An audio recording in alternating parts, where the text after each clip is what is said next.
It's been said that evil is atheism's most potent weapon against the Christian faith, and it is. After all, the very existence of evil begs the question, if God is all good and God is all powerful, why does he allow evil to exist? The answer at its core is remarkably simple. Free will. God allows evil to exist because of free will. From the Christian standpoint, God tolerates evil in this world on a temporary basis, so that one day those who choose to love him freely will dwell with him in heaven, free from the influence of evil, but with their free will intact. In other words, God's intention concerning evil is to one day destroy it. Well, how convenient. One day, I will get rid of all the evil in the world. But until then, you just have to deal with all the wars and Holocaust, tsunamis, poverty, starvation, and AIDS.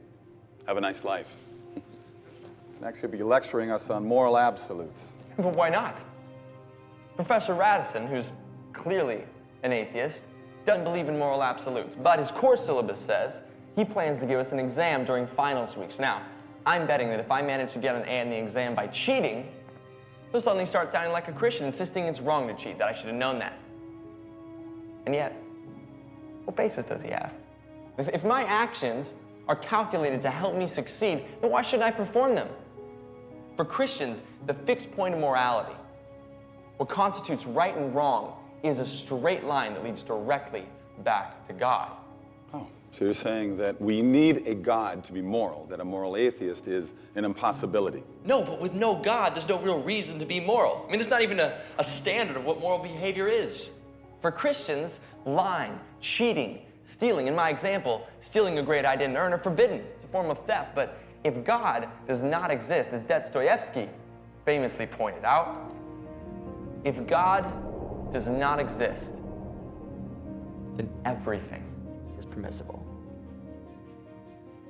And not only permissible, but pointless. If Professor Radisson is right, then all of this, all of our struggle, our debate, whatever we decide here is meaningless. I mean, our lives and ultimately our deaths are of no more consequence than that of a goldfish. This is ridiculous.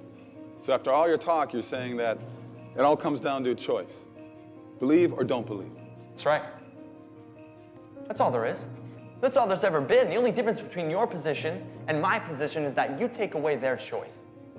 You demand that they choose the box marked, I don't believe. Yes, because I want to free them. Because religion is like it's like a mind virus that parents have passed on down to their children.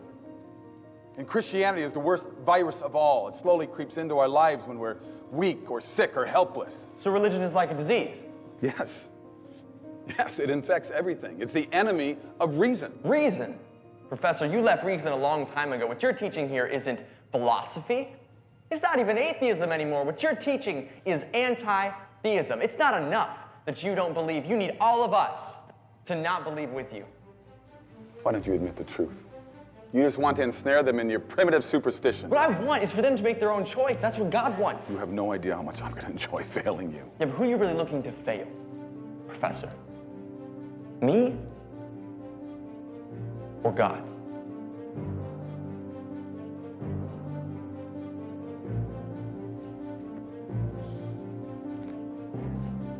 Do you hate God? It's not even a question. Okay. Why do you hate God? This is ridiculous. Why do you hate God? Answer the question. You've seen the science and the arguments.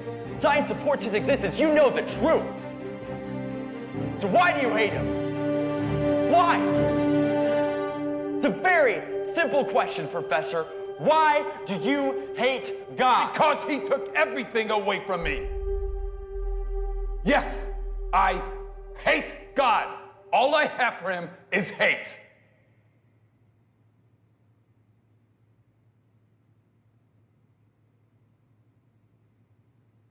How can you hate someone if they don't exist?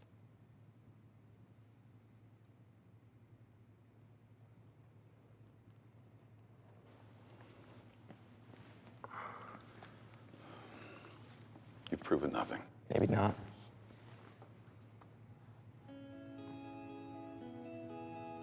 they get to choose.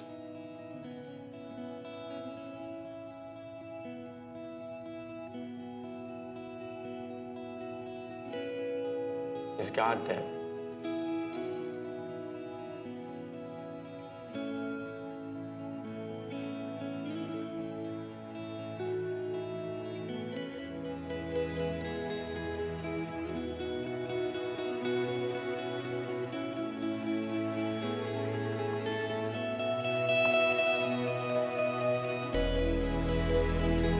God is not dead. God's not dead. God's not dead. God's not dead. God's not dead. God's not dead. God's not dead. God's not dead.